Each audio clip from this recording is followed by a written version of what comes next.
Did Nixon's Watergate problem alter Earth's global warming impact on climate change? What's the history? Can we learn about it? 1. John Ehrlichman wrote a memo to Patrick Moynihan. 2. A Google search follows about what Nixon knew and when he knew about the new climate change, besides the Watergate break-in. 1. Ehrlichman's memo, Key Facts about the Nixon administration's knowledge of global warming. Advisors issued warnings in a September 1969 memo. Daniel Patrick Moynihan, Nixon's urban affairs advisor, warned that widespread agreement existed that carbon dioxide content would rise significantly by 2000. He cautioned that this could raise average temperatures and cause sea levels to increase by as much as 10 feet, writing, "Goodbye, New York." Goodbye, Washington, for that matter. Fossil fuels identified. Nixon's science advisors explicitly understood that fossil fuel pollution was involved in climate change. They wrote that transportation on land or in the air exerts a deleterious effect upon the atmosphere and is in turn affected by it. Proposed research was ignored. A 1971 proposal from Nixon's science advisors recommended a multi-million-dollar global research project to monitor atmospheric carbon dioxide. This proposal was intended to assist in taking of protective measures against potential natural disasters, but was never implemented.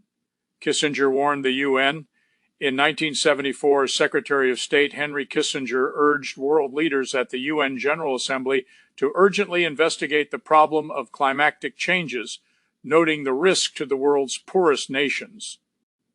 Scientists predicted warming, though some media reports at the time sensationalized the idea of global cooling. A 2008 study found that the majority of peer-reviewed scientific literature from the 1970s actually projected future global warming. By 1970, a presidential task force on air pollution had reported that the greatest consequences of air pollution are its effects on the Earth's climate. Ultimately, while the Nixon administration was given clear warnings by scientific experts and advisors about the risks of global warming, the comprehensive climate action that was proposed did not materialize. Find link in description box below. John Ehrlichman gets the climate change concepts right, but his guesses for sea level rise go off the charts. In any case, he's in the ballpark. How would Earth's global warming to cause climate change have slowed or reversed but for 666 Watergate hits? Memorandum, the White House, Washington. September 17, 1969, for John Ehrlichman. As with so many of the more interesting environmental questions, we really don't have very satisfactory measurements of the carbon dioxide problem. On the other hand, this very clearly is a problem, and perhaps most particularly is one that can seize the imagination of persons normally indifferent to projects of apocalyptic change. The process is a simple one. Carbon dioxide in the atmosphere has the effect of a pane of glass in a greenhouse. The C02 content is normally in a stable cycle, but recently man has begun to introduce instability through the burning of fossil fuels. At the turn of the century, several persons raised the question whether this would change the temperature of the atmosphere. Over the years, the hypothesis has been refined and more evidence has come along to support it. It is now pretty clearly agreed that the C02 content will rise 25% by 2000. This could increase the average temperature near the Earth's surface by 7 degrees Fahrenheit. This in turn could raise the level of the sea by 10 feet. Goodbye, New York. Goodbye, Washington, for that matter. We have no data on Seattle. It is entirely possible that there will be countervailing effects.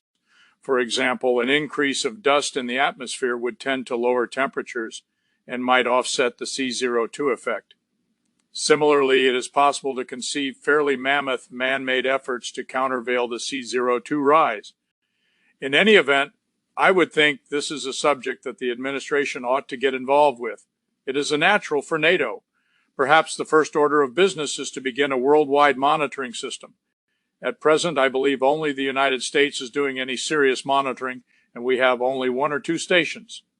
Hugh Hefner knows a great deal about this, as does also the estimable Bob White, head of the U.S. Weather Bureau. So what about Nixon? Yes, President Richard Nixon and his administration were aware of the risks of global warming as early as 1969, decades before climate change became a major public issue. Declassified documents show that his advisors warned him about the potential consequences of rising carbon dioxide levels, though their understanding was incomplete compared to modern science.